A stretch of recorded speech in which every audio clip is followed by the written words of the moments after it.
When I am making a recipe for my family, I like to find the best ingredients that I can.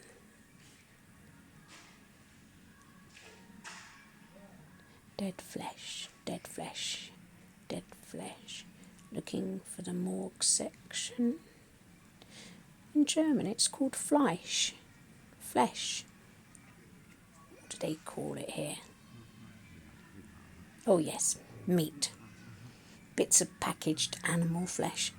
But we'd better not call it that because it's just too much. Look at the way it's all packaged in neat little rows. Neat little rows. Squashed into these palatable shapes. They don't look anything like what they once were. Like subterfuge. I do think it's quite important when your children are young, right from when they're babies, to tell them the real names of what they are eating.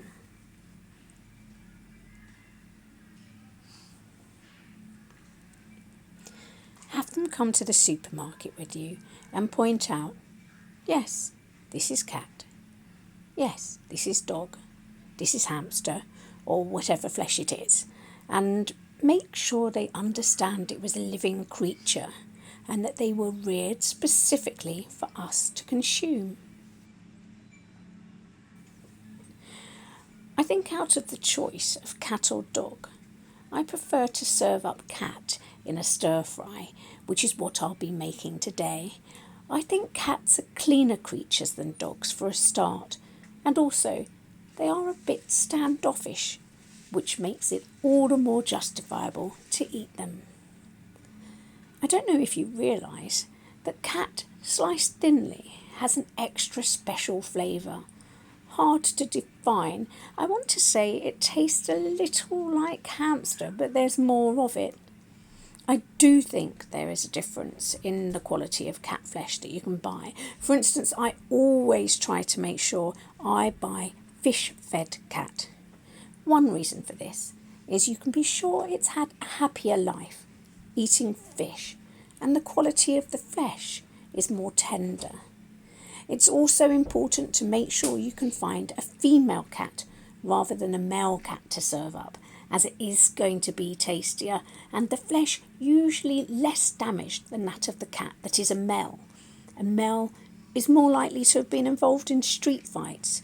This damages the skin and the flesh, and you'll have to make sure those bits are cut out before preparing your dish.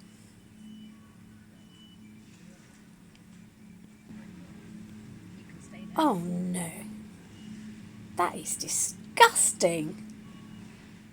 This one is cow meat. How can they do that?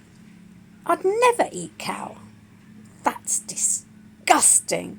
How can you eat a pet? We have a lovely cow in our back garden. She's a darling. I could never eat her. She has her own personality. She gives the best cuddles ever. I cannot imagine our lives without her, and I certainly can't imagine serving her up on a plate. How can people do that? It's obscene to me. It's disgusting. On with our preparations. We've now chosen the best female cat meat we can find, and we'll now go home and marinate it in some gorgeous herbs and spices.